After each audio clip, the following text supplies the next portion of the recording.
धनंजय मुंडे आणि जिल्हाधिकाऱ्यांसमोर वाल्मिक कराडकडून मारहाण, करुणा मुंडेंचा गंभीर आरोप. फडणवीसांचा मुंडेंना पूर्ण पाठिंबा असल्याचा सुद्धा करुणा यांचा दावा.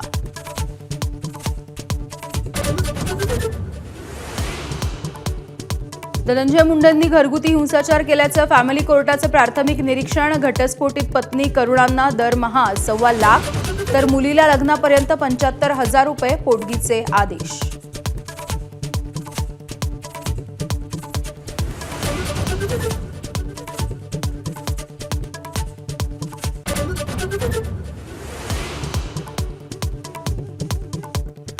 मंत्री धनंजय मुंडेंचा पाय आणखी खोलात. मुख्यमंत्री आणि उपमुख्यमंत्र्यांनी 2 तासात राजीनामा घेतलाच पाहिजे. अंजली दमानी यांचा आक्रमक हल्लाबोल.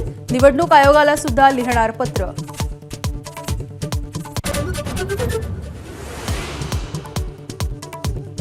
आईला कोणत्याही आर्थिक समस्या नसून तिने वडिलांसह बहीण आणि माझाही छळ केला. करुणा आणि धनंजय मुंडेंच्या मुलाचा आरोप. तर धनंजय मुंडेंच्या दबावातून मुलानं पोस्ट केल्याचा करुणा मुंडेंचा पलटवार.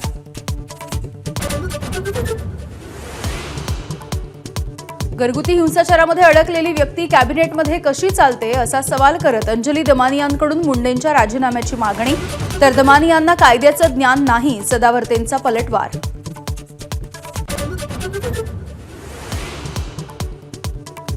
राज्याच्या तिजोरीमध्ये खडखडाट. आनंदाचा शिधा. शिवभोजन थाळीसह अनेक लोकप्रिय योजनांना ब्रेक लागण्याची भीती.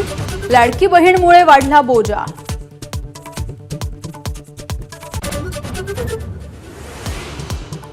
धनंजय मुंडेंच्या दाव्यांचा माझाकडून पडताळा. बॅटरी स्पेअर आणि कापूस बॅग स्वस्तामध्ये खरेदी केल्याचा दावा सपशेल खोटा.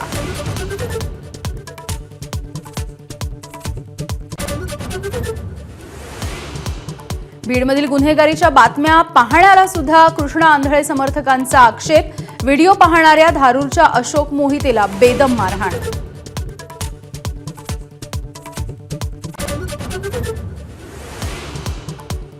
आम्हाला कोर्टामध्ये पुढे केस लढवायची नाही. एन्काउंटरच्या प्रकरणी सुनावणीच्या दरम्यान अक्षय शिंदेंच्या आईवडिलांची हायकोर्टामध्ये माघार. तर कुणाचाही दबाव नसल्याचं केलं स्पष्ट.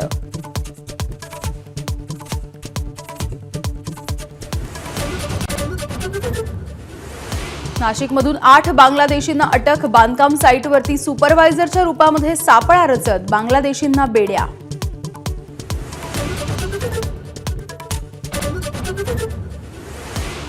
सोयाबीन विक्रीसाठी वेगवेगळ्या जिल्ह्यांमध्ये शेतकऱ्यांची सोयाबीन केंद्रांवरती गर्दी. शासकीय सोयाबीन खरेदीचा आज शेवटचा दिवस. मुदतवाढीकडे शेतकऱ्यांच्या नजरा. अमेरिकेत बेकायदेशीरपणे राहणाऱ्या भारतीयांची अमानुषपणे घरवापसी. परतीच्या प्रवासात तब्बल 40 तास.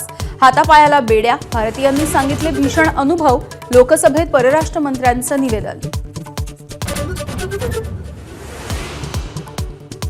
लोकप्रिय क्रिकेट समीक्षक द्वारकानाथ संझगिरी यांचं मुंबईमध्ये दीर्घ आजारानं निधन. वयाच्या 74व्या वर्षी लीलावती रुग्णालयामध्ये घेतला अखेरचा श्वास.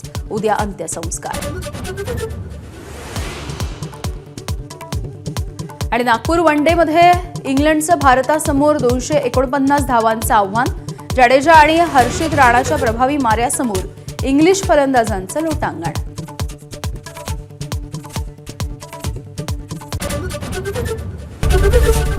एबीपी माझा, उघडा डोळे बघा नीट.